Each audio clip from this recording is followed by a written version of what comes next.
And so we've been talking about the Lamrim in our course, and we're right up to this point actually, where we've gone through the different stages of the path, and we're looking at, you know, given that we've got this precious human rebirth and we've really thought and thought and thought about it, and don't want to waste it. Such a precious opportunity. We work so hard to get it. How tragic to waste it. And then we thought even more. Our teacher wants us then to think about impermanence, in particular death, kind of get us right between the eyeballs, to really bring it home, you know, to increase our aspiration not to waste this precious life. To think about how this life is so precious. We work so hard to get it. We've got such marvellous opportunities if we just compare with the rest of the world. But then we think about how death is definite, but the time of it's uncertain, which means we could die today. As Lama Zopa Rinpoche says, best to think, I will die today. Then we really think, oh my God, you know, this is incredible. This precious opportunity gone if I don't use it, don't waste, if I waste it.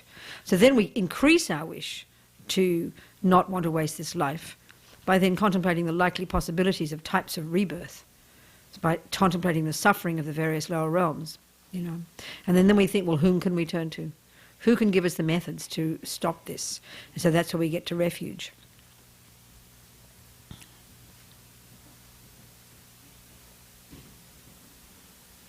So this is from a little text that I think is given, you give to people, don't we? We give a text to people, don't we? Is it the edited version? It's the red one. Newest? No. Is it the old one? Yeah.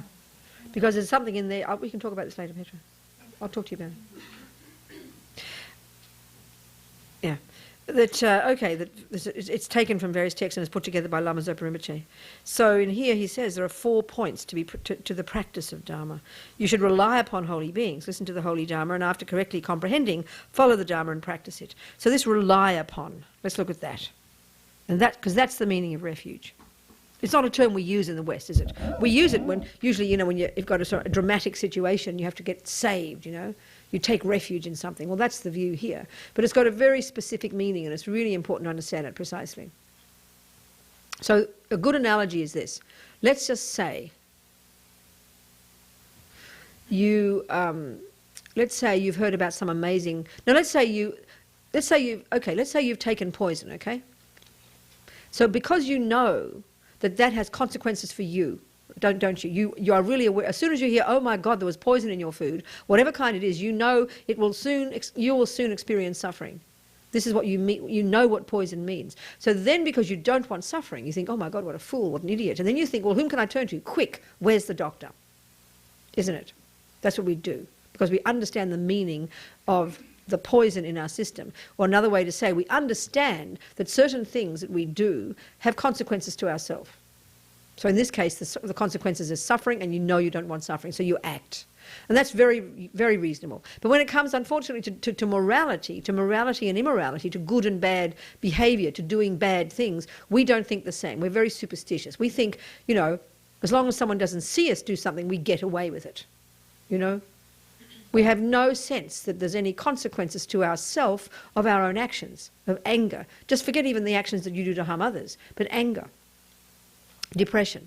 We have no awareness that this is what's poisoning us, because we're so caught up in the concept that someone else is causing it. So we're really very removed from our own reality, and it's very unintelligent if you think about it. So equally then, when you do an action to harm another, usually in the world we know it harms another, and then, you know, we're prepared to say sorry, or we feel guilty about it. But we don't have any sense that that action of harming another harms yourself. This is almost like a brand new idea to us, you know, but this is so fundamental, and this is the starting point for the Buddha. His whole philosophy is based on the idea that you created yourself, that you came into this life fully programmed by your past actions, that we are the creators of ourselves. So when we begin to listen, even to think about this, it's quite intense, it's quite marvellous actually, because it puts us squarely in the centre of our own experiences. It says that we are the ones who created this, but we're so used to this dualistic victim view that we got done to, we got made. Someone, you know, I didn't ask to get born, did I? Someone made me. It's their fault, not my fault. Especially when it comes to this morality stuff. When it comes to food, like I said, we know, we are geniuses at knowing what food is good for us and what is not. Even too much sugar, we're on the case, you know. to take the antidotes, to take the vitamins. We're really aware, very intelligently, that there are consequences to ourselves of what we put into our mouth. But we are zero aware of that when it comes to our actions. And this is the thing that Buddha's on about. And this is, so the whole idea of this poison, the analogy is this, that simply, obviously, if you have killed and lied and bad-mouthed and stolen and whatever, just those gross actions even, forget about the deeper ones of just the delusions themselves, then in this first stage of understanding the Dharma, you're not talking about compassion to others. We're not even looking at this. Indeed, you can say a negative action is one you can define it as one that harms another. That's broad enough and it's good enough to avoid it for this reason. But to look deeply into what actually makes it negative is what's involved in your mind when you do it. Because that negative action will leave a seed in your mind and will ripen in a similar way for you in the future. So if it's a positive action, go for it. The more the better. This is the point. It's a practical process of growing your morality, growing your goodness. But if it's the negative actions, the simplest thing is to refrain from doing them. Refrain from doing them. So this is the first level. In the Lam Rim, like in the first scope, like junior school, you know. It's the first level of practice. There's no great drama, deep talk in karma in the very first level about looking at your mind. That's second scope. That's more sophisticated, where you become your own therapist. You really begin to get to the very source of why you even do negative things. The first stages of practice, if you look at the broad sort of checklist, Buddha's guidelines for how to behave, in this first stage, they're all don'ts. Don't kill, don't, there are 10, right? Don't kill, don't lie, don't badmouth, don't this, don't that. They're don'ts, and they're very reasonable don'ts, because just the not doing of those actions of body, speech, and then some of mind at the very gross level, that's what protects you. That's what then... Because what seems like a passive action of not killing is in fact a very proactive, positive action. It's an actual positive action of intentionally refraining from killing. Don't just think of it as passive, you know, oh, not this. It's an act of doing of something, and the doing is actively seeing a sentient being and refraining from killing it. That's a very powerful action. And that is what will, the sowing of those seeds, or the non-sowing of the negative seeds, is what will then cause you not to experience suffering when you die and get another life. So the classic kind of way of talking about refuge, the basis for wanting to turn to the Buddha for refuge, to rely upon the Buddha, just like a doctor, is fear of the lower realms. Now we hear that and we go, oh, that seems awfully kind of unintelligent. We're more sophisticated than that, fear of the lower realms. Come on. That just sounds like hellfire and brimstone. Well, excuse me, don't be so smart. Why do you not go too close to the fire? Why do you not drive too fast on the freeway? Because you're scared of getting hurt. Very reasonable. There is an intelligent fear, you know, that protects you from getting harmed. Well, that's this so-called fear that's talked about here. You don't have to use the word fear if you don't like. You simply say you don't want the suffering consequences of that poison. So thank you very much. Where's the doctor whom I can rely upon to give me the medicine that I take? Well, that's refuge. Precisely that. Now, let's just, and look at this. See it. If, let's say you haven't taken poison, right? You're healthy. And let's say you hear about some amazing doctor off in Tasmania somewhere, the other end of the earth, you know. You've heard about this doctor who can heal every poison. Let's say you've heard about this and you haven't taken poison. You're going to be, oh really? Oh, that's interesting. Pass the sugar, please. You forget all about it. You couldn't care. Why? Because you don't need that doctor. You don't need them. You haven't taken poison. Now look how you feel if you've taken poison. You'll be on the plane tomorrow. First class, you don't care. So this is why, Lama Yeshe said one time that if we had the refuge that Muslims have, we'd all be enlightened by now. They've got incredible refuge in God, you know. So we don't have much refuge, because why? Because we don't think we're suffering. We don't think we've taken poison. And why is this? Because in the first noble truth, Buddha outlines 3 levels of suffering. The first kind of suffering is the suffering of suffering. That's the one we think is suffering, and that's the one we don't like. That's the one of being, real sickness and being in a war zone, being in prison, all these things. That's the gross suffering. Now, the second kind, we've really got to meditate on that to even understand that we've got it. This is the inner prison. And it's as Lama Zopa Rinpoche said to one guy in prison in his cell all day, every day, in what we would call a nightmare. And he said to him, your prison is nothing in comparison with the inner prison of ordinary people, the prison of attachment, the prison of anger, the prison of pride, the prison of jealousy. And that's the suffering that we've got bucket loads of. But because we're so caught up in filling up our attachment with all the things we like, we don't even recognize it as suffering. So we really need to think very carefully about that level of suffering. Because that's the suffering that if we follow it, that sows the seeds in our mind that ripens in the future as the gross suffering. We haven't got the gross suffering now, much of it. But by following our delusions, we sow the seeds for it. So we need to think about this to even want to bother turning to the Buddha for refuge. Otherwise, it's just sentimental. Buddha, yeah, oh, he sounds nice. Nice guy in his yellow dress, you know. You've got to have a real reason, like that doctor. Hang on every word they say and do exactly what they say, because you've checked up that the Buddha is a valid person. And that's where it comes to this. You've got to check up on that doctor.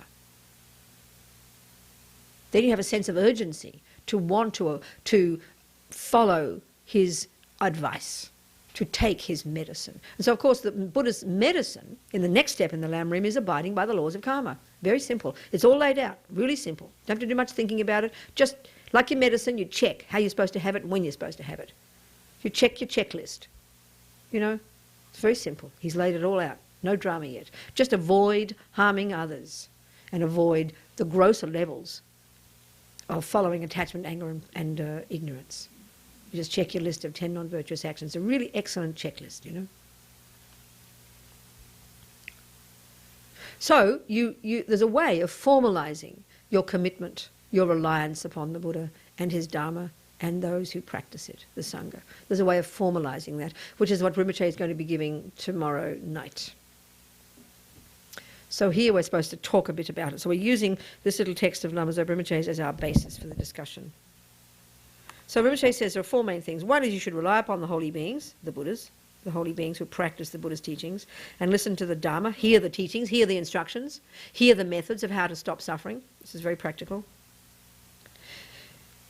And then do it, you know, put it together. Think about it carefully and then practice it. Put your money where your mouth is. The second one is you should not let your senses become excited. Well, we don't think we exist unless our senses are excited. It sounds a bit forbidding, doesn't it? In other words, control the senses when in danger of creating negative karma. So the first level of practice, forget this list of 10, but if you look at the 5 layperson's vows, is Rinpoche going to be giving those too? He is. So along with the little refuge ceremony will come a second little ceremony where you take these 5 layperson's vows. These 5 are like a summary of the 10, but they're just 5, and they're all to do with body and speech. And this is the very first level of practice in Buddha's teachings. There's no talk about the mind yet. That comes in the second scope. That comes in high school. You simply learn to zip your lip and keep your hands to yourself. That's it. Honestly, behave well, as like our grandmothers told us. This is the very first level of practice. And that's listed in the 5 layperson's vows. We'll go into these, okay? So you need to control your senses. It's obvious.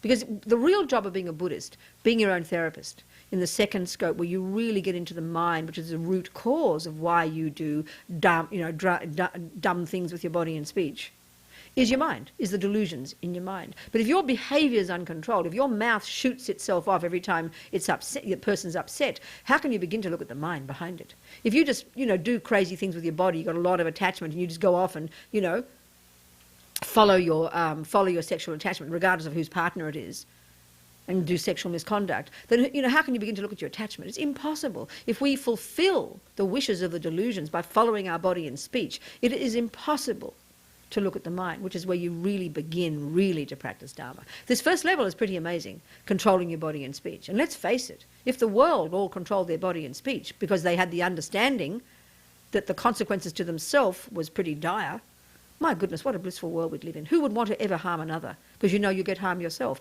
which shows we don't understand that simple point, that there are consequences to ourselves of our actions. This is the reason to have such compassion for suffering sentient beings, this unbelievable ignorance, It's like not knowing that food poisons you, so we're constantly dying of food poison, never realising why. You'd have compassion for the person with that amount of ignorance, wouldn't you? And you keep eating it because it's so tasty. That's what we do. We're continually eating poison and dying from it and agonising suffering from it, never realising that's the cause. We run around blaming everybody else, That's how dumb we are when it comes to actions of body and speech, when it comes to morality. So there's not just some kind of puritanical kind of reason, which is the typical way we think of religion, that God is up there telling us we shouldn't do this because he said so. That's not the Buddhist view at all. Buddha's just a messenger. He doesn't want us to stop killing because he said so. That's absurd. He's suggesting we stop killing because he's found from his own experience that that will cause harm to you. No discussion of compassion yet. We're looking at ourself, which is the first stages of practice. Got to have compassion for ourselves. The third is that you have compassionate attitude towards sentient beings. And the fourth is that whenever you eat or drink, you make effort to offer to the three jewels and train well in the refuge precepts, including exerting oneself to make offerings to the triple gem. The three jewels, the body, speech, and the Buddha Dhamma Sangha. So I think this text in here got all a bit messed up, so I'll just read it as it comes along. So let's talk about, maybe we'll look at the refuge, let's see. Refuge advice. Okay. So so first of all, you're going to take refuge in the Buddha, the Dharma, and the Sangha. So what's this? The three jewels, as they call it. Well, the Buddha is the name given to a person who is fully developed in all qualities and completely free of all delusions. So clearly is a fairly capable person to lead you on the same track. That's their expertise, So, and then the Dharma is the teachings of the Buddha, is the methods, is like the advice the doctor gives you. And the Sangha are like the people who practice it along with you, whom you get support from. We all can see it makes it easier for us to do certain things if we have other people who do it with us, isn't it? So they talk about absolute Buddha and relative Buddha, absolute Dharma, absolute Sangha, relative Sangha. It's not complicated. Let's keep it really simple. Absolute Buddha, all that means is, you look at yourself. You've got body and you've got mind. So when your mind is fully developed, beyond which it can't be developed further, that's the Buddha mind. So that mind, as we know, is not physical. It's not physical. And that mind, now totally unencumbered by all the delusions, completely purified, being not physical, can't be confined by space or time or matter, so necessarily pervades the universe. It's pure, it's not physical. It's like how we talk about God being everywhere, just the same. Buddha consciousness that is fully developed. This is the absolute Buddha. This is the actual Buddha, the pure, enlightened consciousness. But it's not much use to sentient beings, is it? Because we can't communicate with it. So out of great kindness, the Buddhas manifest in forms that is useful for us, so we can see them and hear their advice. Well, that's the relative Buddha. So Mr. Shakyamuni Buddha of 2,500 years ago, in the human form, the Indian prince and so on, that's the relative Buddha. The absolute Buddha is his consciousness itself that is omniscient, all-loving, all-compassionate, all-powerful, and so on, with all the qualities of a Buddha. That's the actual Buddha. The relative Buddha is the one in front of us in the human form. Out of great kindness, they take that human form for our benefit. So, same with the Dharma. The absolute Dharma is, they say actually it's not just the knowledge in the Buddha's mind, but the knowledge in the minds of what they call superior beings, Arya beings. And this is anybody from the first second of having realized emptiness conceptually, non-conceptually, who's really got insight into emptiness. From that moment on, you're out of samsara and you're now called an Arya being or superior person because you're on the track to Buddhahood. So anyone from there all the way on up to Buddhahood, they're all labelled superior beings. And so you'd say that the absolute Dharma is the knowledge held in their minds. There's a lovely term, Tenzin, the name of His Holiness the Dalai Lama. It means knowledge holder. A knowledge holder. Mozart is a knowledge holder of music, isn't he? Doesn't just know the words. He's an actual musician. The knowledge holder. So the knowledge in their minds, that's the actual Dharma. The actual music is in Mozart's mind. But out of kindness, what does he do? He puts it on pieces of paper for us. So we can learn it. How kind. It's not real music, is it?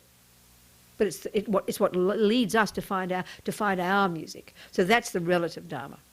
The words that all the kind holy beings put on pieces of paper or on recordings and give us in the teachings. That's the relative Dharma. And my goodness, that's what we need, isn't it? We can't access their minds. You can see some holy being sitting outside down there looking like a homeless person. You can't see that it's a holy being. You can't access their mind. So that's the third one, sorry, but you can't access their mind because you can't see their mind. So out of kindness, they put the instructions in words, and that's the Dharma, the actual Dharma that we need most. And in a way, you can say that's the actual refuge. You can have 42 Buddhas in front of you every day, but if you don't have the words, if you don't have the instructions, if you don't have the medicine, you can't get better. So that's the real Dharma. the relative one, the real refuge. And the third one is the absolute Sangha. Well, it's those very Arya beings. Like I said, you could see, one could be down there as a homeless person. You just see some smelly old guy, you know. So the relative Dharma is the ordained monks and nuns. We talk about Sangha in a very broad way in the West, and it's not wrong. This is our Sangha. Look at us, mostly not monks and nuns. Our spiritual community, it means spiritual community, broadly speaking. We need this. We need to practice with each other. I mean, if you liked tennis, you'd be in trouble doing it on your own, wouldn't you? You need other people. It's obvious. It gives you courage, and you can practice with each other.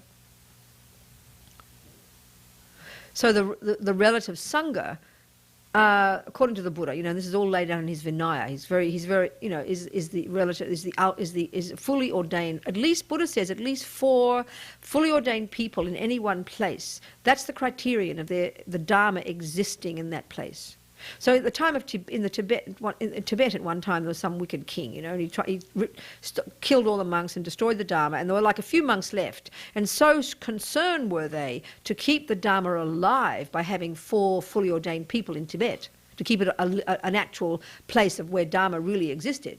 They snuck over the border a Chinese monk, and I think they wore blue, because they say this blue thing here we have on our robes is like a reminder of gratitude to that Chinese monk that made them have a quota so they could continue the ordination and keep alive the Dharma in Tibet. So, okay, so then refuge in the Buddha, the Dharma, the Sangha, relying upon the Buddha, the Dharma, the Sangha. Well, clearly, you've got to have, in order to have the Dharma, you've got to have had the Buddha. He's the boss of the whole thing, right? It's his words, his teachings that we're putting into practice.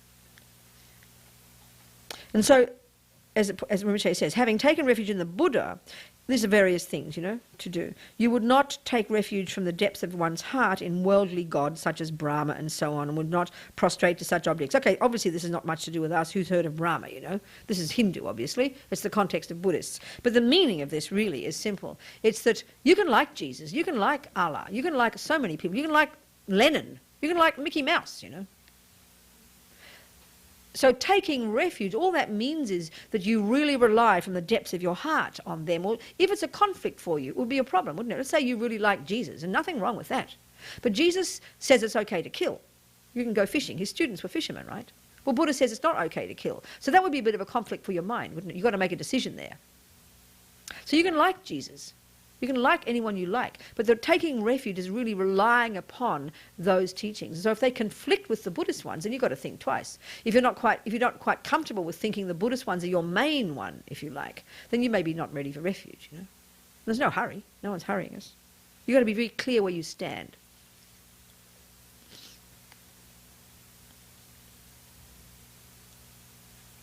And also, you know, for your own sake, you don't entrust yourself, you don't get close to people who are really on another track, like, you know, people who are doing things that are completely taking you away, especially if they're your problem. You know, if you've got a tendency to really, you know, get out of control with drugs and to hang around with other drug takers, it's not good for your mind. It's stupid. And then again, it's practical. Don't hear it as kind of religious. It's obvious. If you like tennis, you wouldn't hang around with basketballers all day. You wouldn't learn enough tennis. It just wouldn't help you. You've got to hang around tennis players. It's obvious.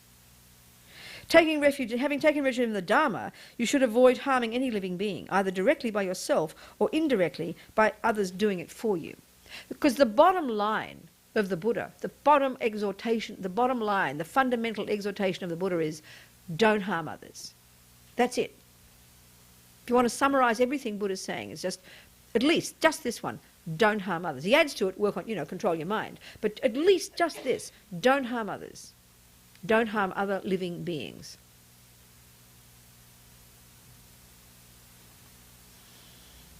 Makes sense. Just check yourself. Do you like being harmed? The answer's no. Guess what? Everyone's the same.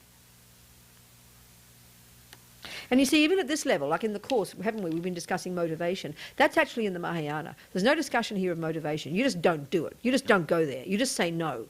Best practice. Later on, as we progress, we develop our mind. In the second scope, we go to the third scope, the most advanced, like university. We look at the compassion wing. Then we can begin to look at this business of motivation. And really, then, even because bodhisattvas then, when you're a bodhisattva, when you're a really highly developed person, you can happily kill. No problems. Because why? because you have such renunciation. You have gone beyond delusion. You've gone beyond ego. You have unbelievable compassion for others. You have wisdom to see their mind. And so therefore it's an action that you could see would even be of benefit. It might sound shocking to our mind, but it's sort of like a really exaggerated version of tough love. Your mother says no more chocolate after the 4th time of saying nicely, but she knows it's the only way for you to listen. So it's got to be coming from an extraordinary level of compassion and wisdom to do something like that, you know. In fact, your body's, you've got different stages of vows. At the very first level of practice here, they're called the vows of individual liberation, meaning your liberation. By taking these vows, they help you achieve your goal. It's very skillful. Then you've got vows, and they're the vows of no harming.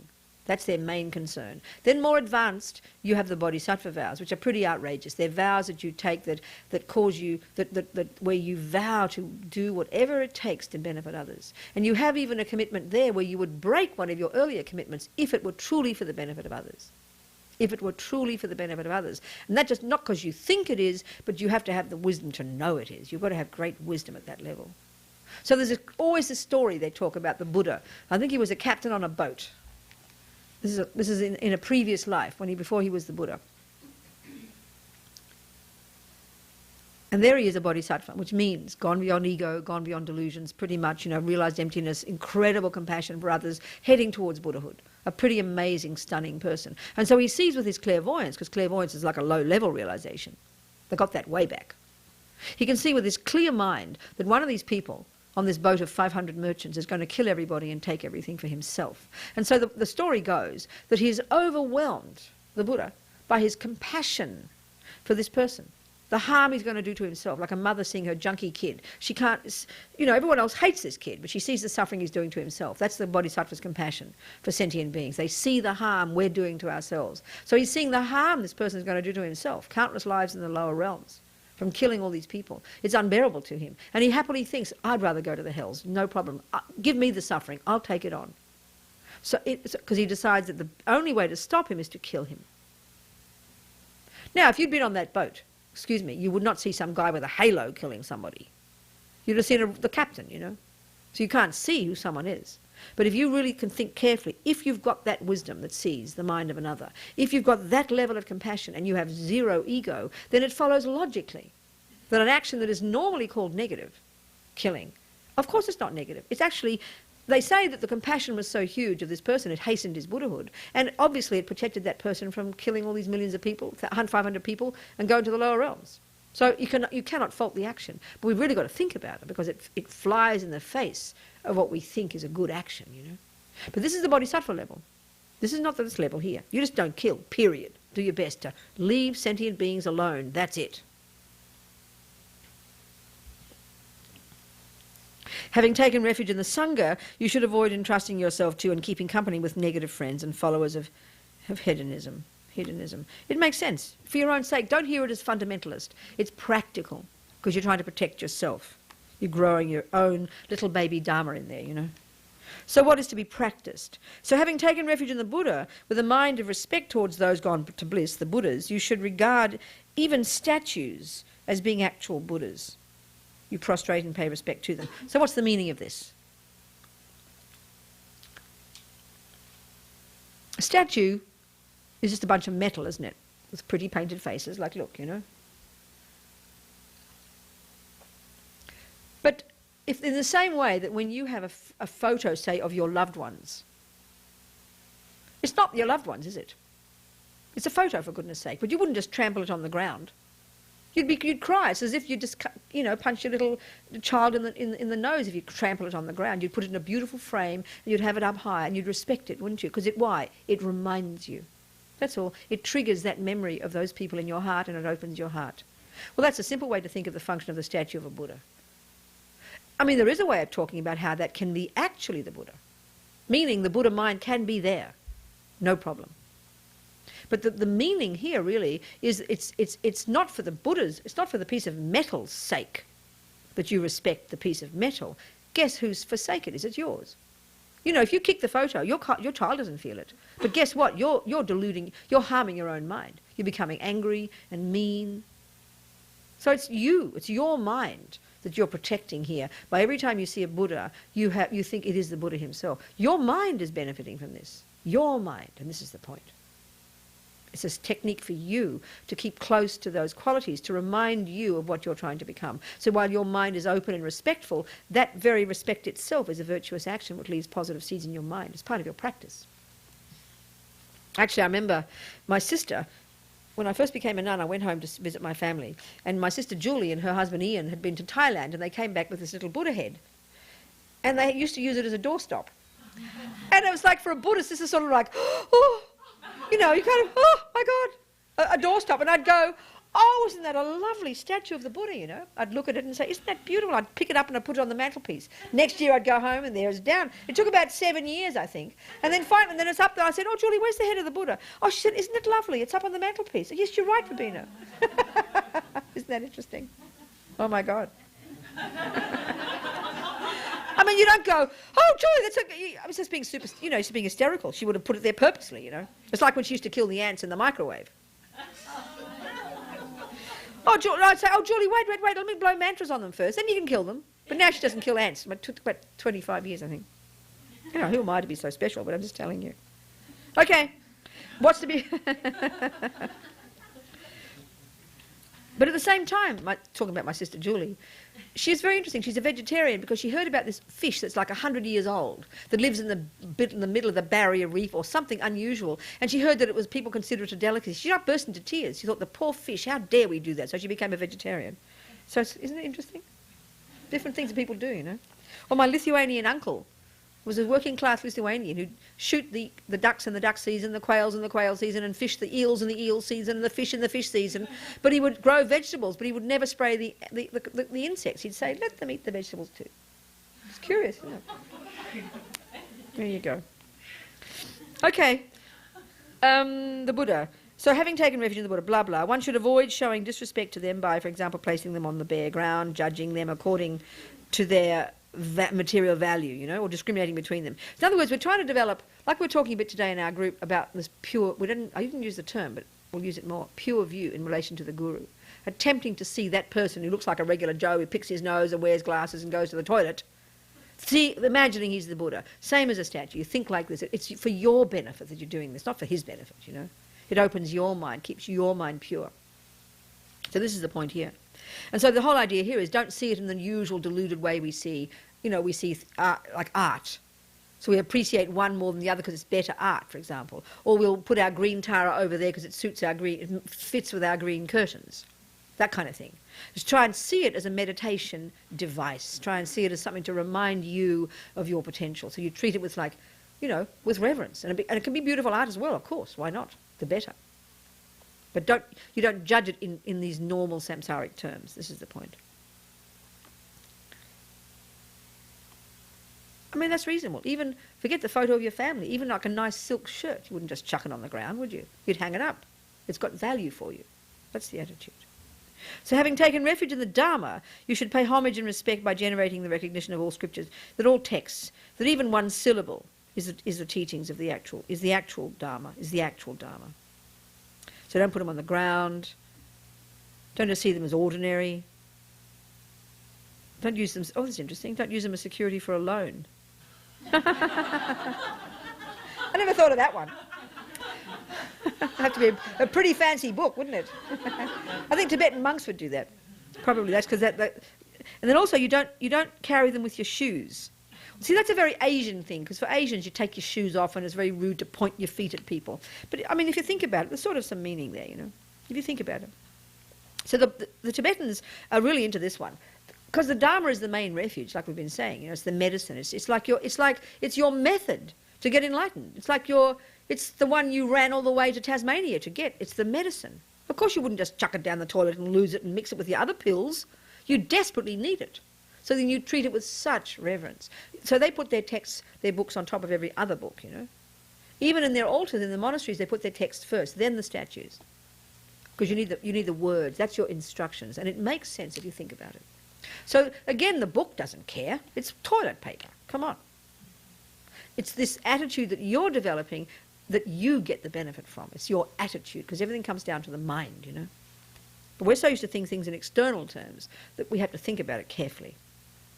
So having taken refuge in the Sangha, you should regard even one member of the Sangha as being the actual Sangha, as actual knowledge holder, Arya being. Now this is tough for us in the West. We're into democracy, you know. What do you mean the Sangha? We're just the same. We're all equal. We're all got Buddha nature. Why should I respect the Sangha more? And even among the Sangha, monks and nuns is a real problem for us, you know, as in the West. So we've got to just see that it's living in the ordination of the Buddha, keeping that lineage alive of that ordination, that is what is so precious. And that those Sangha, whether they're some old peanut, looks like ugly old nun, ugly old monk, who cares? One has to have respect, develop some kind of respect that they're keeping their vows is keeping the Dharma alive in that place. And again, anyway, as the Tibetans say, you don't know who anybody is, so don't judge, you know. The Asians really get this. This is quite hard for us in the West. We just think of some Asian trip to be a nun or a monk, you know. But this comes to the value of vows, which I'm going to talk about in a minute. When we understand that, it gets a deeper meaning to it.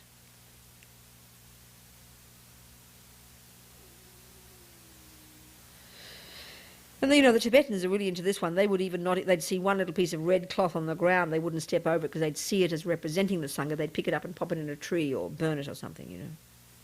And you'd keep, yeah, like that. So then the motivation for life. Rinpoche says, this has probably come at the beginning, but all my things are back to front. So Rinpoche is just saying, let us read Rinpoche's words here. Just put it into your minds. The purpose of my life is to free all sentient beings from every suffering and to lead them to happiness, especially the sublime, peerless happiness of full enlightenment. Since the enjoyments in my everyday life, all the past, present and future happiness, including enlightenment, are dependent on other sentient beings, the numberless sentient beings' happiness also depends on me. So because if I generate loving kindness towards sentient beings, then all sentient beings receive no harm from me and they have peace, success. Therefore I'm responsible for all sentient beings' happiness and peace. Think like that, you know. When you think, when you stop killing, all the lucky rats and roaches get a life. They'll be cheering, you know, as Rinpoche would say. All the ants will have a party. I am a servant here to serve every sentient being without discrimination, without those, you know, between those who harm and those who don't, or those who help, whatever they do. You don't discriminate. So for the success of this, I must achieve full enlightenment. Therefore, I'm going to put all the actions of my body, speech and mind in virtue. May all these actions not cause the slightest harm and only be of the greatest benefit to all sentient beings so that they will achieve enlightenment as quickly as possible. So now let's look at the vows, okay? This is a very interesting discussion. The vows really, if you get it clearly, can really kind of make you so delighted to take vows. So I remember one time, see, Buddha's really into vows. He puts great stock in this commitment. It's this commitment. We know we talked in the four opponent powers. The fourth one is where you make the strong commitment to not do this or not do that. And we all know when we strongly commit to do something, that's when we really begin to do it. And it protects you. This is how they say about vows. You know, if you've really gone on a diet and you're really serious, every time you see the cake or the vow's in the front of your mind. My commitment is there, and your hand will stay in your lap, won't it? It'll protect you because you remembered it vividly. It's a strong commitment. You know, if you go to AA and you do your 24-hour thing, I will not have any drink. It protects you. Your mind is what protects you, and it's your commitment. So there's this formal way that you can take vows. There's this lineage of vow-taking that has built up this enormous energy, is the way they say it, you know. And so there's whole groups of vows, like we've mentioned. You've got your individual liberation vows. You've got and that can include also the monk and nun vows. We've got, you know, more. There are more, you know. A set of 35 and then a set of 360 something if you're a nun and 250 if you're a monk, whatever. They're all the individual liberation vows. And then you've got your bodhisattva vows, and then you've got your most advanced vows according to, you know, Tantra. What do you call? Postgraduate, isn't it? You know? They're the most advanced of all. So these vows, they're like reminders. There's, you know, they're reminders for us. They protect our mind. And I mean, you know, when you learn anything, like when I learned piano from my mother, I remember, you know, and she'd be in the kitchen. Lift your elbows, she'd say. She knew, you know, so one of the instructions was always not to have my elbows a certain way. Don't sit this way. Don't do that. Don't have your fingers straight. Well, you don't just think, oh, she's shoving all this down me and telling me what to do. She's giving you the instructions of how to play the piano well. A series of don'ts. We've all got that. That's good. If you hear it in this way rather than something that someone's putting on top of you to squash you, which is how we think, you know, about religion, then you understand why you're doing it. It makes sense. You wouldn't want to put your fingers this way because you won't play the piano well. You wouldn't want to kill because it's going to mess your mind up. When you think of it this way, it's really practical and you want to do it. You don't just do it out of fear because you think you'll get punished, which is the usual baby way we think about these things. So it's interesting, the power of vows is said to be amazing, and Lama Zopa Rinpoche never stops praising the power of vows. Let me just explain what he said. He said, you could have two people. One who is practicing day and night, doing all their prostrations, all their water bowls, all their different things, really practicing, but doesn't have even just say the vow not to kill. Then you've got a person who doesn't do much other practice, but has a vow not to kill, let's say in the others too, but keeps their vow not to kill. He says the second person is creating infinitely more virtuous karma and purifying karma than the first person possible. The second person is the one with just the vow. And the logical reason is this. Okay, so when we understand action, remember, karma, every split second of what you do, say and think is an action that necessarily brings a reaction within your mind, as we've been talking. It's the process, it's the creation principle, it's karma. It's what produces you, it's what makes you. So everything you say, do and think, including the thought not to kill, is an action, isn't it? So it leaves a karmic imprint in your mind. So all day long, if you don't have a vow not to kill, let's say you're doing all your practices and you're not killing anything, but equally there's no intention not to kill, is there? There's no intention not to kill. And intention is synonymous with the word karma. So if there's no intention not to kill, then you're never creating the karma of not killing. You're never creating the virtuous karma of not killing until you meet the ant and go, oops, I must not kill the ant.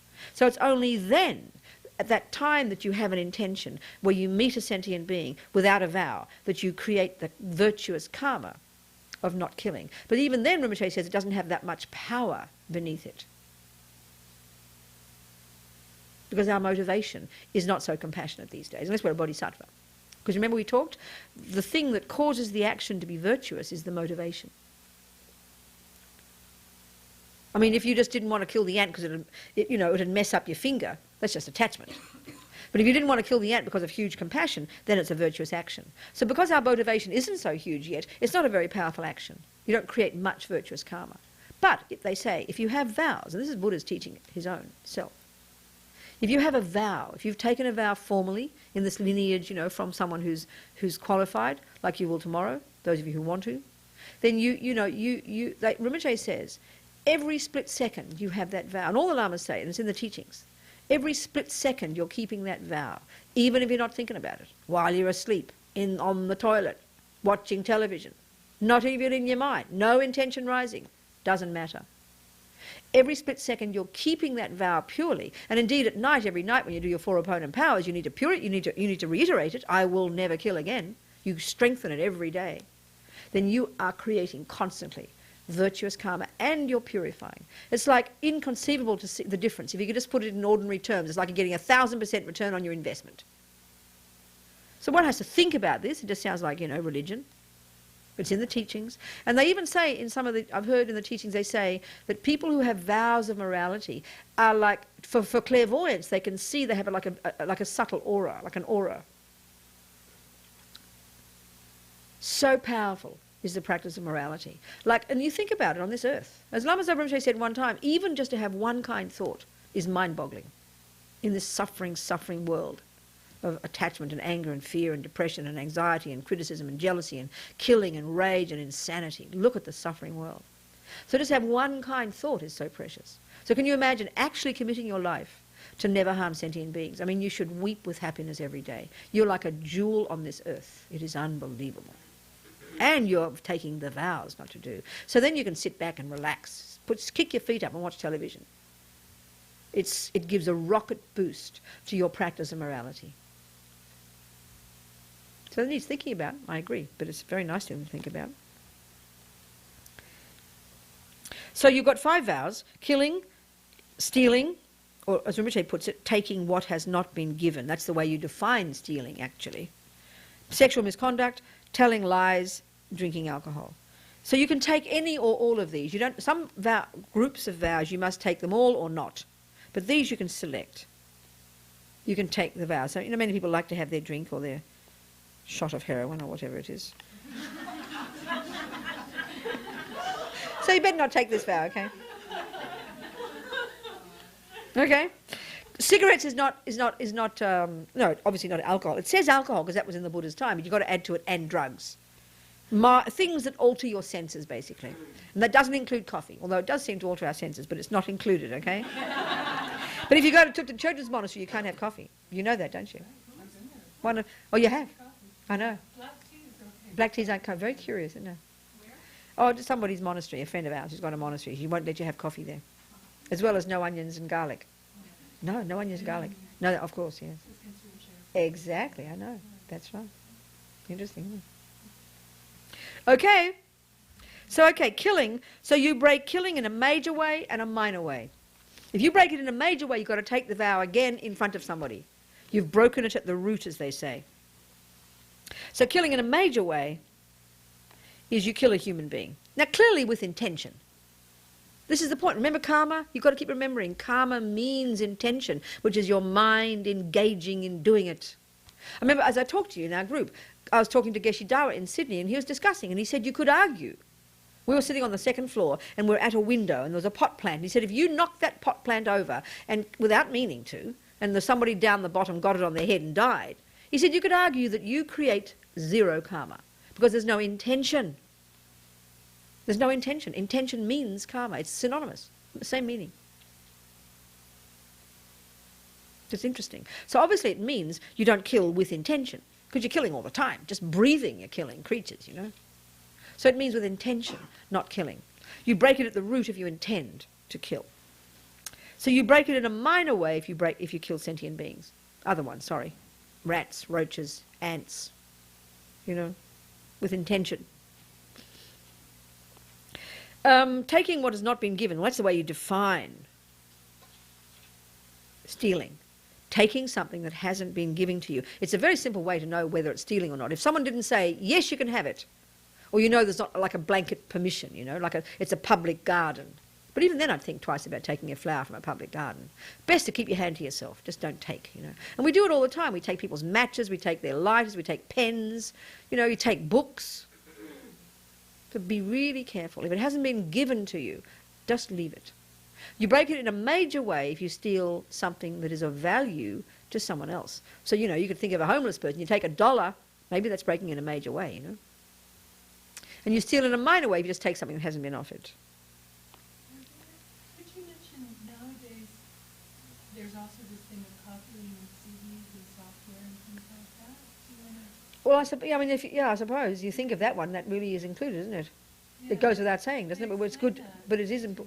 So sometimes we think it's not stealing, do we? It's so easy to break that one now because it also includes all of this, making copies of things. It's true. No, it's true, isn't it? Because if someone says they own it and someone puts a price on it, then even if you think it's not fair, then it is owned by someone else, and so then taking of it's true. It's called stealing. Exactly right. But you've got to be. You can be skillful, So they say if the software that a group can use, then maybe if you're in one centre and I'm in another, we can decide we are the FPMT group. So I suppose it's not stealing then to say that we are the same group, so we can share it. Without sort of twisting it. You can be very spacious with it, but be very clear, isn't it? It's true. And that's a good point. Thank you. That's true. I never think of that one. When I do this, I never think of it. So is that clear? We'll have questions in a minute, okay? So now the next one is sexual misconduct. Well, there are lots of ways they give this. Technical, lots of technicalities, when not to and when, which, and how to and what and this and that.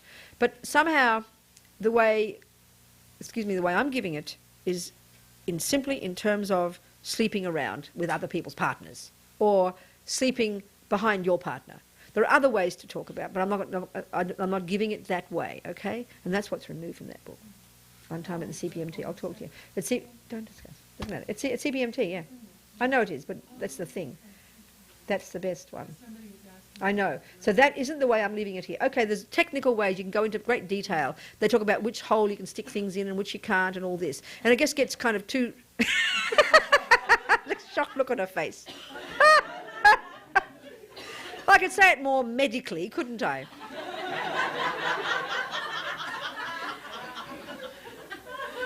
let's think of this 5 senses. Basically, there's 5 holes that we stick things in. That's what we, except we make it all sophisticated by having gourmet food and put it in politely.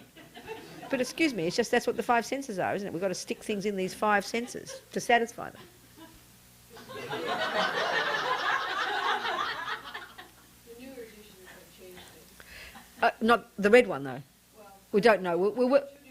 Okay, anyway, whatever. So there's many details, and it is given in some texts, and it's very traditional that you say, don't have this, and don't put it in anuses, and don't put it in the mouth, and don't have it this way, and don't do it this day, and all those things. Well, it's like, because it's like eventually, I mean, His Holiness one time when he was asked yet again about the 97th time about this one, in relation to homosexuality, he said, times have changed. He just dismissed the question.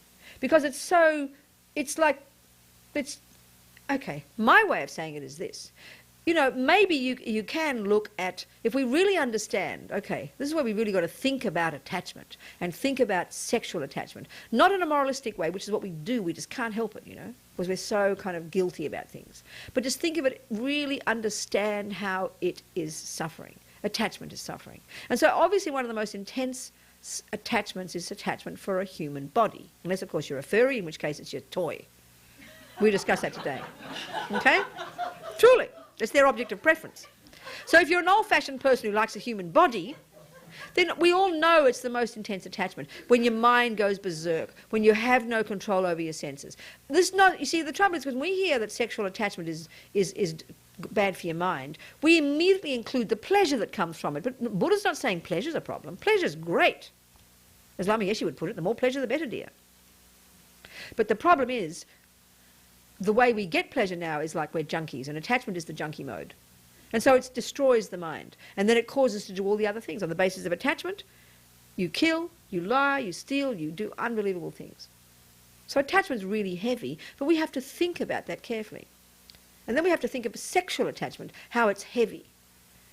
So then, obviously, because we're trying to control our body, speech and mind, then one of the vows, a crucial one, is to control your sexual attachment, because that harms others with your body. So it's hard for us then to hear about how putting in this organ or that can be negative. This seems too abstract for us and just sounds like policeman, So because in this world it's such a common thing, then if I think about it, there's so much other violence. People rape each other all the time. There's no vow in here, don't rape.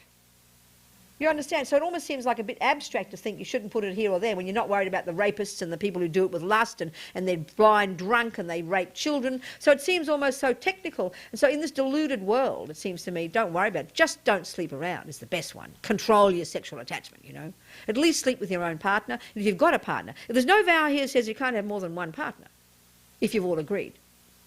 So it doesn't mean you can't go and have 10 boyfriends if you want to. You've got to look at your mind. You've got to look at the attachment, but that's not the vow you're taking. The vow you're taking, the commitment is not to sleep with another person's partner, because look at the suffering it causes, and not to sleep behind your partner. Good enough, okay? Control your sexual attachment, because it's for your sake. Don't hear it as moralistic. Don't hear it as Buddha trying to hit you on the head with a big stick and stop you from having pleasure. Don't hear it this way. And then slowly, slowly we learn to understand this by thinking about it and making it our own experience. So the fourth one is don't lie, which means don't say something that isn't true. Clearly, it's always with the intention to deceive somebody, and it's usually self-centered, isn't it?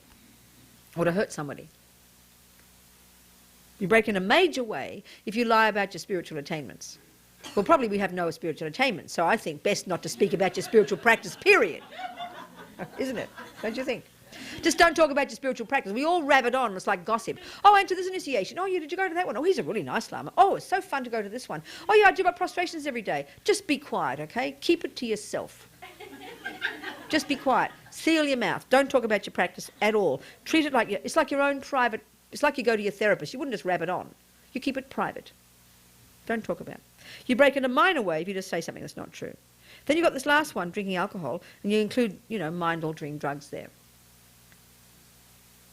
And you break it in a major way. Okay, different people give it in different ways. I've heard that, for example, Courtin Rinpoche would give it that you don't get drunk. But the way I've been given it, and the way I've always heard it, so it's the way I give it. Oh, you have to ask. I keep forgetting it's not me giving it. I beg your pardon. It's Rinpoche. You've got to ask him. Oh, excuse me, I forgot about that. I beg your pardon. I'm so embarrassed. You have to ask Rinpoche. I don't know how he's going to give it. I don't know how he's going to give it. We should have asked him, shouldn't we? Do you see? He might. Yeah. He might go into but did he plan to teach first? You don't know. I'm not sure. Well, maybe we need to ask. Because all I can tell you is, I'm so sorry, I'm so mortified, I'm so embarrassed here. I just forgot that I wasn't giving it. Excuse me. I just go into autopilot the way I normally do it, you see. So the way, if I were to give, excuse me now, that's not relevant here. I don't know how Rinpoche is going to give it. He might give the full-blown sexual misconduct one. You know? I don't know. So I think you're going to have to find out. But tell him, you can tell him if you like, that this has been the way it's been explained. Because I forgot, I'm so sorry. So then just see what he says. And then the alcohol one, the same. The way I've always been heard, and the way I received it first, and the way I've given it, and I've heard it, is no alcohol at all. You just don't take. So if you don't want it, if you want to have a glass of alcohol or a smoke every now and again of your marijuana, you don't take the vow. It's very simple. But another way I have heard Lama say is that you don't get drunk. So you have to really check on that one. That's a big difference. All the rest are the same. So sorry about that. I forgot. Forgive me. So they say you lose the vow, the root. I told you in those ways I talked about.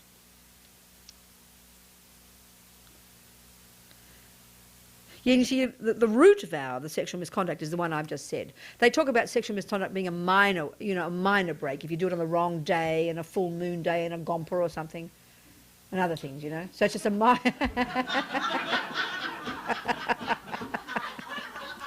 Oops. So the major way you break it is sleeping behind your partner, okay? But it's curious because Rinpoche just says it's only engaging in sexual activities with another's husband or wife or partner. It doesn't say that you've got one. It has to include that, doesn't it? Come on. Okay. So that's that. Then you break in a minor way, like I told you already. So that's done. So now you better ask questions, okay? Questions?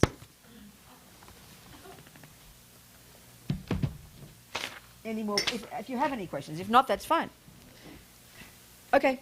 Go, Rachel. What, darling?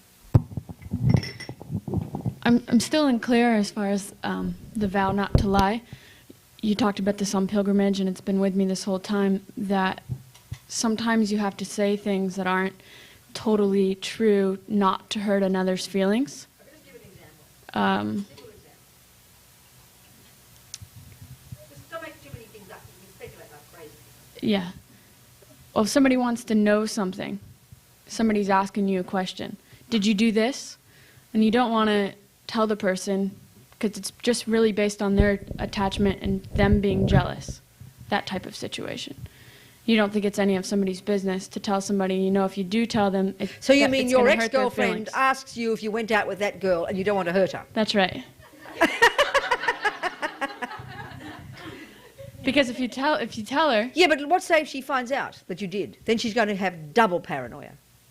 See, sometimes our lying is not for the sake of the other person, it's for our own sake. And that's where it's really not helpful, because we're scared of what they might... We're projecting onto them our own fears.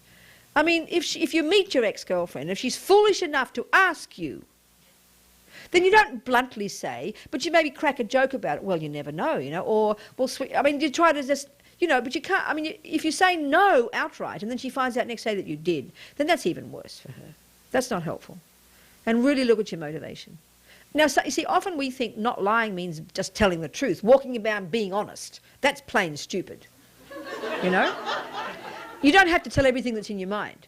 You don't have to speak. Even sometimes not speaking can almost be like a lie. But it really depends on the situation. You've got to look at your motive, and you've got to have some skill to know what's useful for that person's mind, you know? I mean, a little child asks you something, and the answer that would be yes, which they couldn't comprehend. Of course you'd answer in a different way. You've got to be really clear about your motivation and be skillful with the words you use. Yeah, but when you know that somebody can't handle something at a certain time... Excuse me, that's not your business. Okay. In a sense, it's not your business. It sort of is. But in a sense, it's really not, because often you can just... It's your own fears, you know. It might be true. But then again, like I just said, if you give a straightforward lie and they find out, then you're worse. It's worse, isn't it? It's even more upsetting. So you find a way to say it that's kind of a roundabout. You can be skillful. And then let them think what they like. You can't avoid it in the end, you know. I understand that. The one that I was having trouble with since pilgrimage is the example that you used about a friend getting a new haircut. And Oh, you you don't can't- really this one- like the haircut? Oh, for God's That's sake. been I driving mean, me. this is just, I know, I hear you. She keeps thinking it's, you because you don't like the haircut, you've got to say, yes, it's an ugly haircut. Because it's lying if you say it's nice. Sweetie pie, I think that,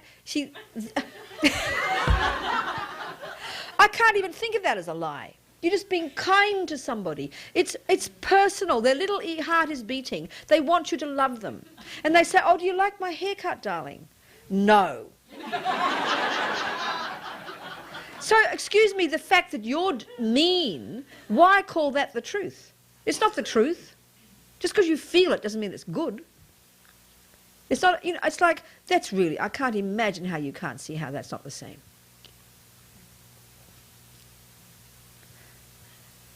Okay, if the person really does want the truth because they're trying to find the best haircut, you understand, they're really trying to get the best haircut, you have to know the situation.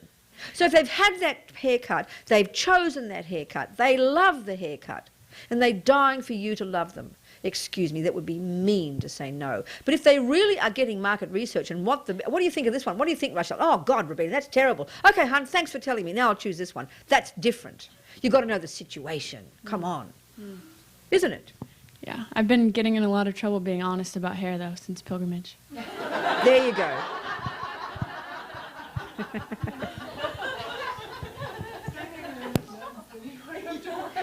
I mean, because then you're being so concrete about what nice is. Just because you don't like it means maybe you got no taste. You got to change your taste. You know, I mean, it's ridiculous because beauty's in the eye of the beholder. Attachment is up to what you think. So just because your attachment isn't the same as hers, it's not a lie. You don't have to say, oh, yes, it's beautiful. And you say, yeah, it's fine. Come on, do you like it? And you say, do you like it? Are you happy with it? Oh, I'm so happy for you. You don't have to be so boring, you know. Be a bit more flexible in how you talk. You see? I'm so happy for you, sweetheart. This is wonderful. I'm so glad. What's your hairdresser like? Oh, good.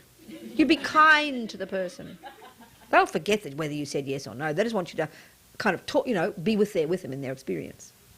But if a person really does want to know, because they're trying to, like I said, then of course, don't say no. That's going to make them upset. Say yes. No, say no. What I mean, you understand?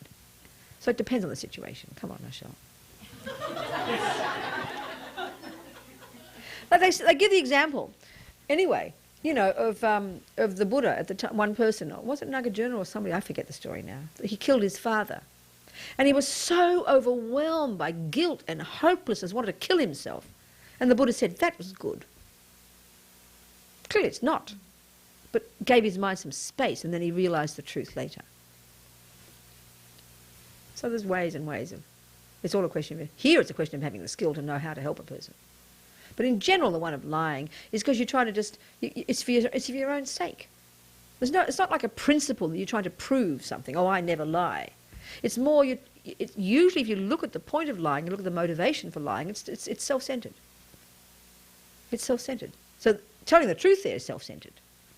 So lying isn't just simply concretely not saying what you think is the truth. It's actually deceiving somebody. And you don't have a wish to deceive if you say, yeah, beautiful, lovely hair or something. You're just being kind to them. It's different. The intention of lying is to deceive a person. It's for your own benefit. When you know that's lying, then it makes a difference, doesn't it? Do you see? Okay. Someone else? Can I ask, in conclusion, Yep.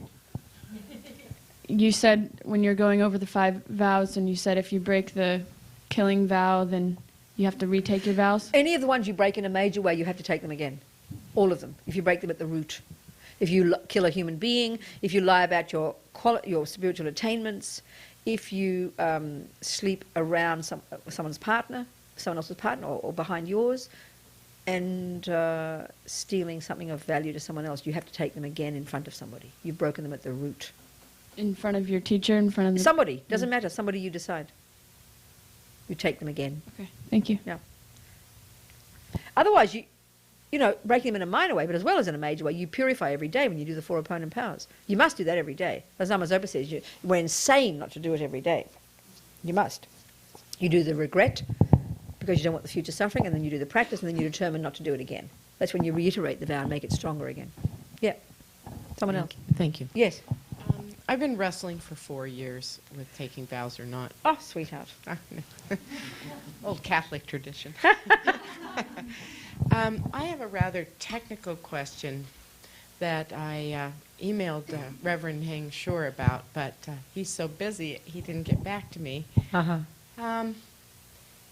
If I take vows with a Tibetan Lama, does that mean that if I find my guru in another tradition, such as Chan or Zen, that I need to take vows again? I understand. Or refuge again? I understand. Refuge is the same in all Buddhist traditions. It doesn't matter what country. Refuge is refuge is refuge. There are different ways of doing it, you could see. And certainly the vows are different sets of vows. You know, there are different sets of vows. So this set of vows, I think, you wouldn't find that in the Zen tradition. You'd find another lot of commitments, you know. So, but there's no contradiction. Refuge and vows are the teaching of the Buddha at the basic level of practice, which is common to all the Buddhist traditions, just done in different ways. Thank you. Yeah. Okay? The answer makes it easier. Thank you. Okay, that's right. Yeah. Someone else?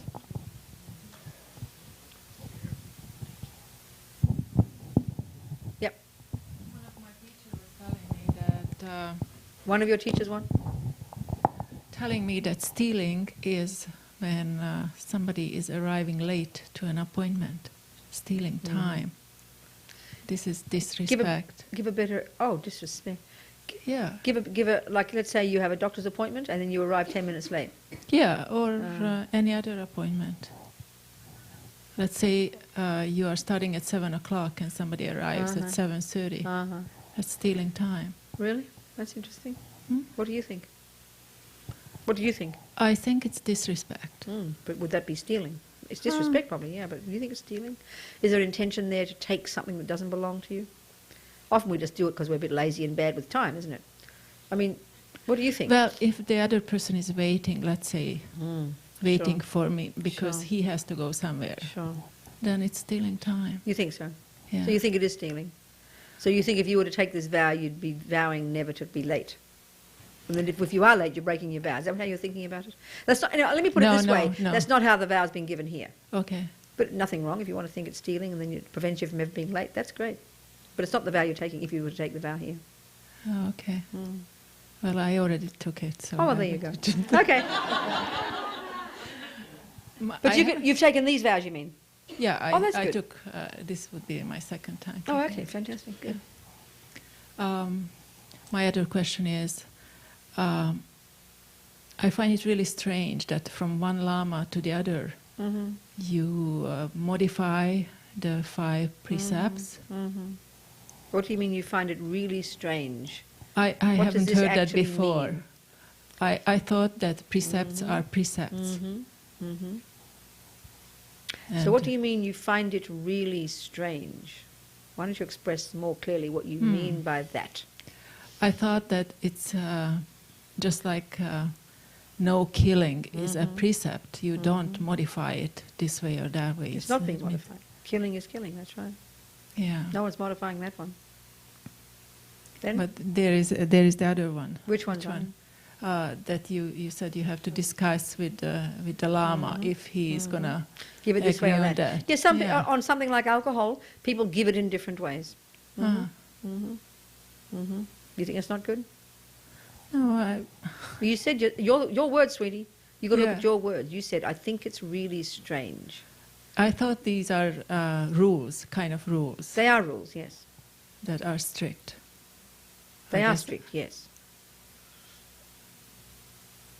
But they can be changed. Pardon? But they can be changed a little bit, modified. Well, must be, isn't it? Yeah. Okay. Must be. Or maybe these lamas are so kind to us because we're so deluded in the West, you see. They're kind of probably asking Buddha for forgiveness first and then being kind to us. Because we're so deluded we can't take the truth. Maybe. So we think of how kind they are that they're doing that. How compassionate of them.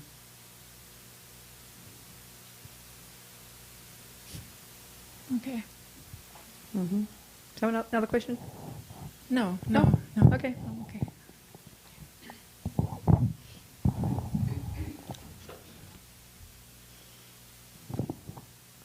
Would it be the case if the broader or narrower, I don't know which it would be called, the older definition of sexual misconduct is the one that's given tomorrow. Would you start that question again?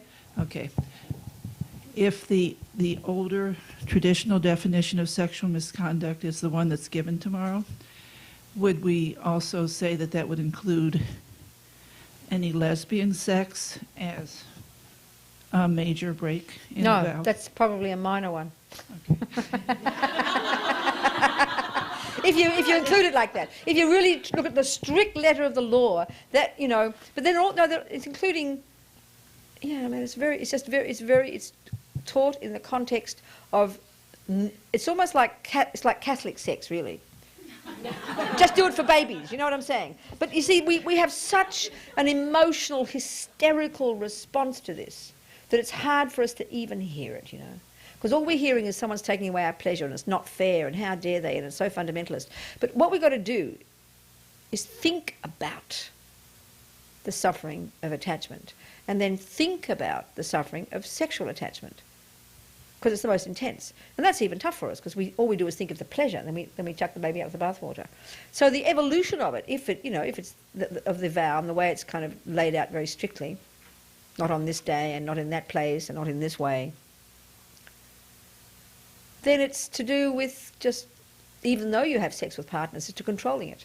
Like you control your drinking, you control your sensory experiences because we can see we can be berserk with too much attachment.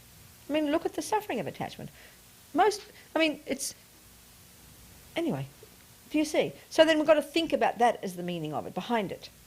But then that's why, for me, and this is the way they talk about it now, Rinpoche also has said this way, then just don't talk about it this way. Just keep it at that basic one. Let the other part just be. Let it be. And then it's up to us as individual practitioners just to think about it. All we can do is think about it. Don't have to believe Buddha's right. We have to think about it.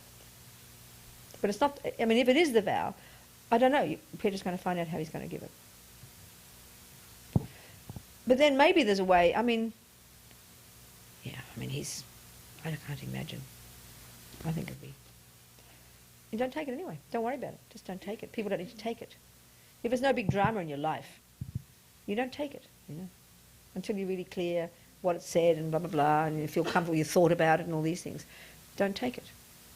The killing one's straightforward, isn't it? That we can sort of see immediately, The lying one's pretty straightforward. Stealing's straightforward. If you go berserk with alcohol, we can see. But the not taking any alcohol maybe is not straightforward for our mind. We think, well, why not just one drink, So we have to think about these things, that's all. And see the purpose behind them. And because I don't know, is that enough to say? Not to get too excited about it all. It's up to us. We're the boss, not Buddha. It's okay.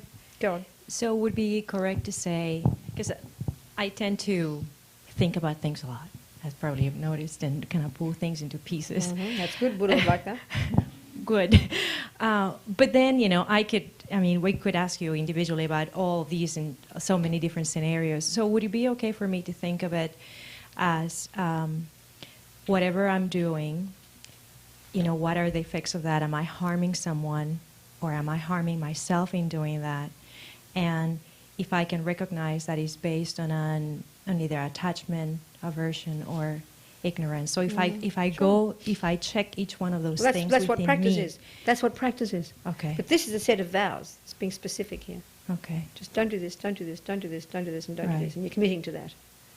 So then absolutely that's practice. That's Okay. exactly what we're trying to do, being our own therapists, looking into our minds, Okay. understanding the delusions ever more deeply, understanding how they cause suffering. Mm-hmm. Absolutely. That's Okay. exactly what practice is. Yeah. Yep. Okay. Thank you. Someone else? Anything that's kind of making you nervous or worried, and you just say it. Yeah, over here. Give the mic, darling. It's good for the recording.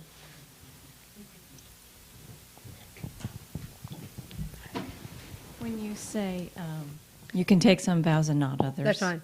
You can. how does it actually work in the ceremony? I mean, is it You just one be quiet. vow at a time? You're and- on your knee, and he does the refuge one first, and you repeat after Rinpoche certain things, and then he does the vows, and if he does it in Tibetan, could be a problem, couldn't it? And he probably will. But Steve will be here, and he'll translate. And so basically you just repeat after him, and this from the time of my name is, or from this time until the time of my death, I will not kill.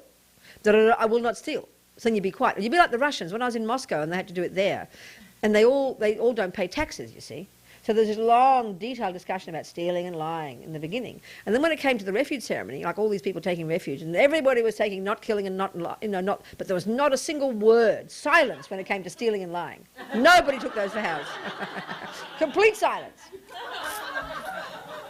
So you just be quiet. You just don't say it. It was very funny. Okay. Well, I mean, that's all. We've done it, really. It's 8:20. We can go home.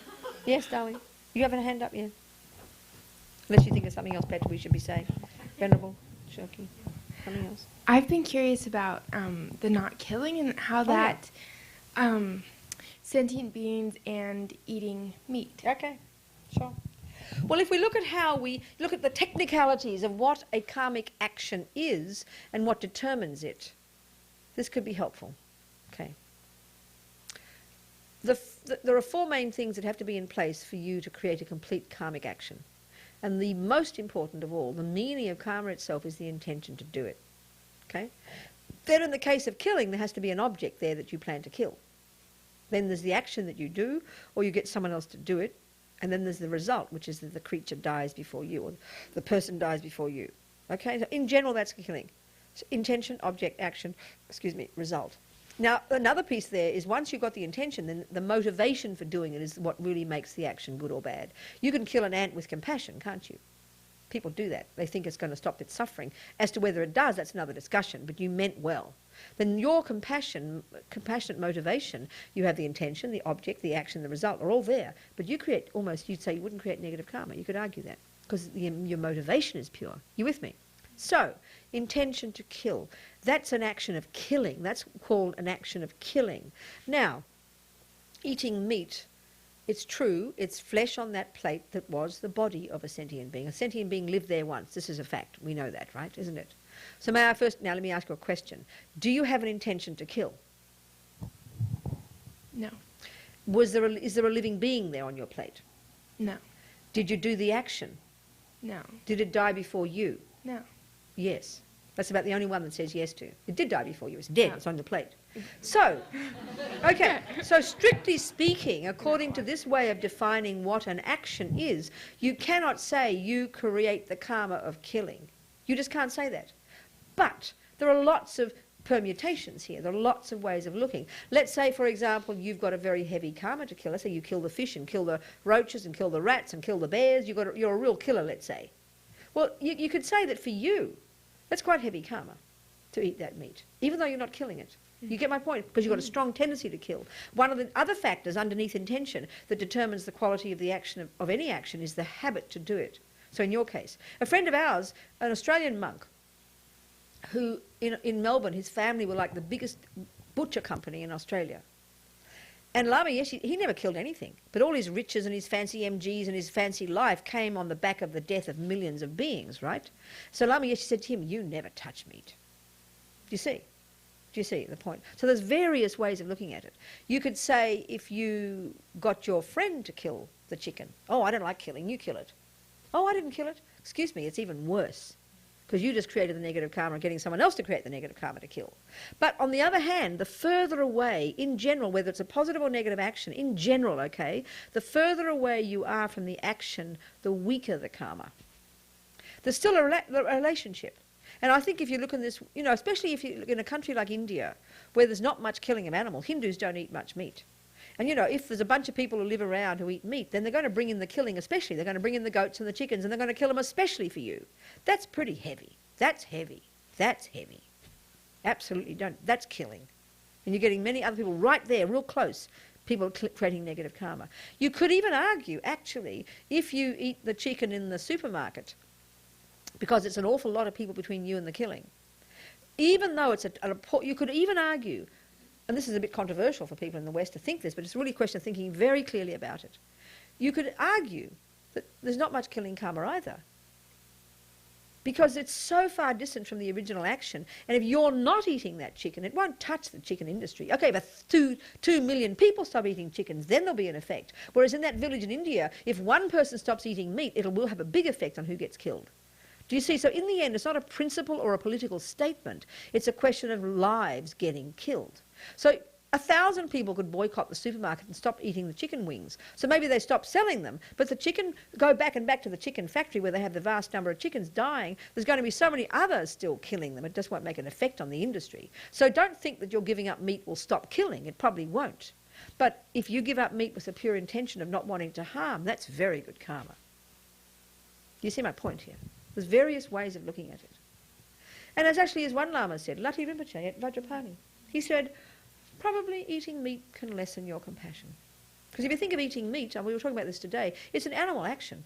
This craving for the blood, the flesh, you know. I can see it in my mind. So I try not to eat meat much at all. You know, I can see it's just an attachment to this flesh. It can lessen attachment. For sure.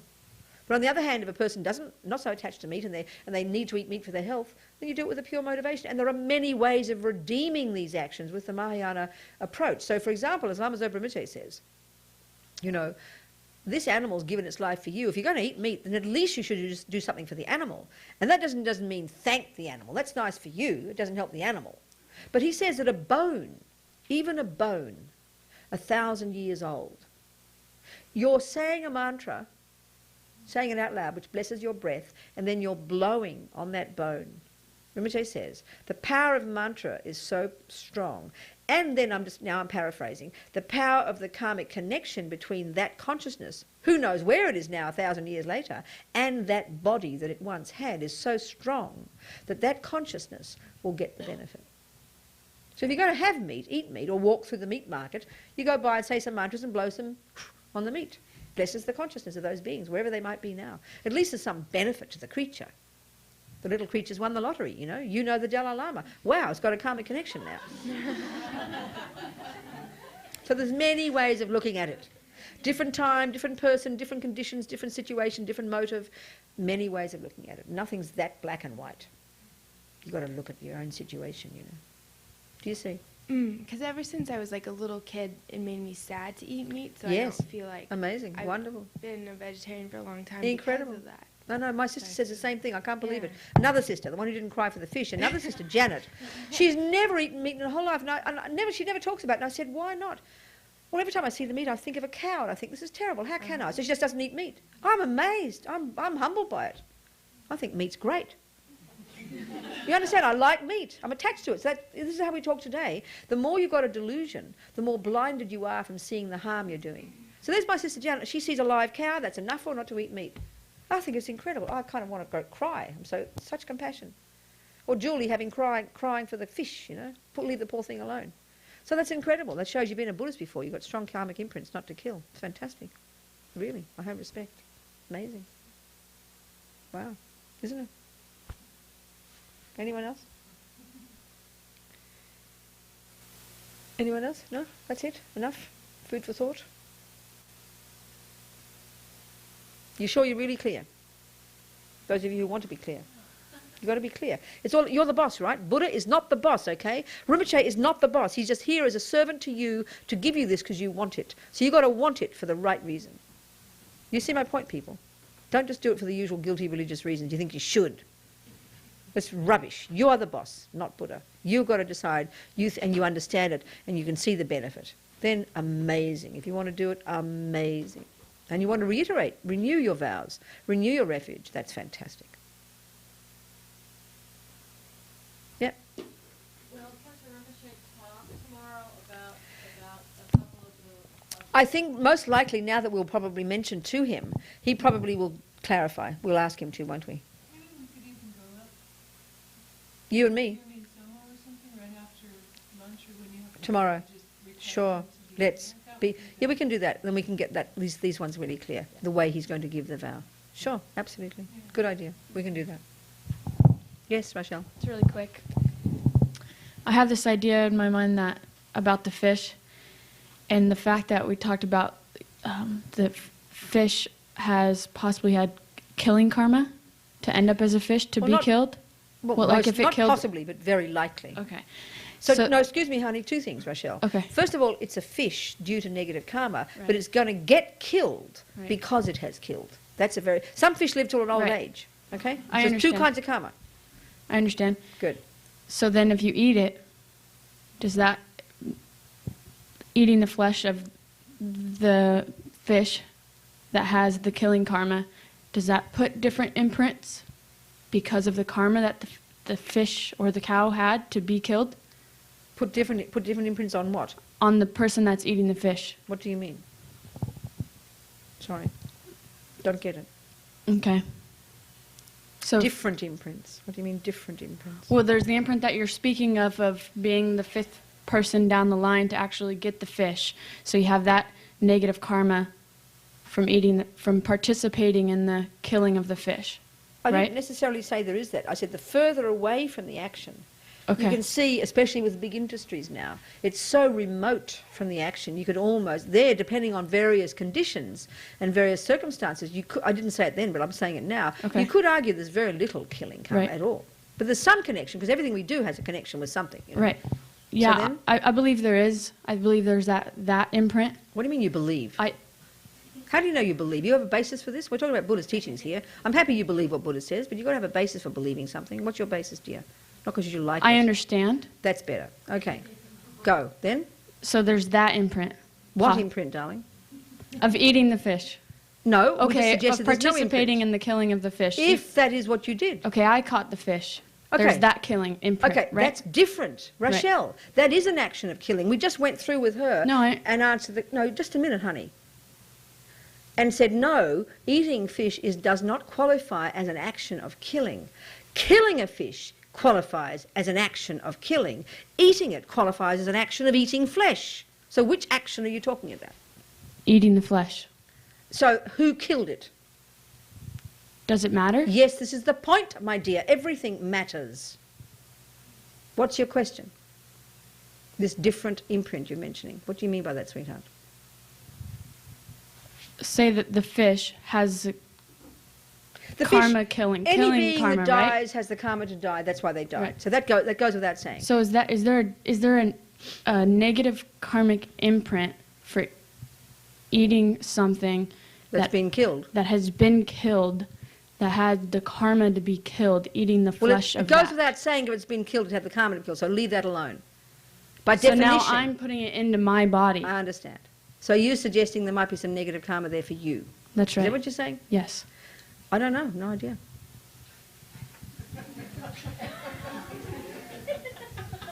What do you think? I don't think it makes any difference what the fish's karma was. No. For her karma. That's right. I mean, if, you see, there is maybe you can sort of talk in this sort of, what? In this cosmic sort of way, that I think because animals have quite heavy energy, then I think if you surround yourself by animals a lot, and people who love animals get very offended at this, it's not very good for your mind. So being around dead flesh all the time, it would have to have some effect, I think, yes. And especially if you've got a lot of attachment to it, I think, yes, it can be less, it can be dulling your mind. I think so, possibly. Thinking that way, just think about that, you know. Makes sense, doesn't it? But it depends on the person. Tibetan doctors, well, you know, if you've got lung, they'll tell you go eat a big piece of cow, you know. Go drink a glass of alcohol and have a piece of cow. Best for your lung. So it depends on the person. And anyway, lucky cow. Just won the lottery. It got fed you know. Lucky cow. It created some good karma there. Feeding a human being. There's a different way of talking about it, you know. There's many ways of looking at this. Do you see? Okay. Thank you. Time to go. So we dedicate. How fantastic, thinking about all this stuff, thinking about what Buddha says. You know, think about it, don't just swallow it whole, and don't reject it whole. Don't be scared of it. Don't just think it's all gorgeous. Just see it for what it is, listen to it carefully. You're the boss, not Buddha. Think about it, try and see the meaning behind it. Because listen, if there is no meaning, then chuck it in the bin. It's useless information. If it's just ritual, if it's just something someone's trying to shove down your throat, it is useless. There's got to be a logical meaning to it, like numbers, you know. Then you think about that. And if it makes sense to you, the benefit of taking refuge, if it makes sense to you, the one of the vows, then fantastic, go for it. If not, then equally fantastic. Go at your own pace. So we rejoice in this little discussion, the seeds we've planted. The broad thing to rejoice about is we're even discussing the practice of morality. I mean, how incredible in this suffering world, you know. And the wish to practice morality, the wish to develop our minds, the wish to benefit others. This is amazing. So delight in this. And may all these seeds we planted ripen, just as we motivated, in the development of our own potential for the sake of every single suffering sentient being. Gewajinyu judag lama sange drugyune drowa chikyang malupa Dei sala kupashog Jang chob sem chog rinpoche ma kie panam ke gyuchig kie pa nyam pa me pa yang gong ne gong du belga shog. And there's those of you who are doing the retreat, just remember your homework. Silence from now, retreat mode until you go to bed. And then when you go to bed and you lie down, you remember, I must see my dreams as dreams. Try and do that. And then when you wake up, if you didn't wake up in a lower realm, like Lama Zopa says, you cheer. Oh my God, I'm still alive. This is amazing. My gas tank of morality hasn't run out yet. I must use the rest of this day to listen to the Dharma, think about the meaning, develop my mind, benefit others. How fantastic. Think like that. That's your homework. It can be everybody else's homework as well. Why not? Okay.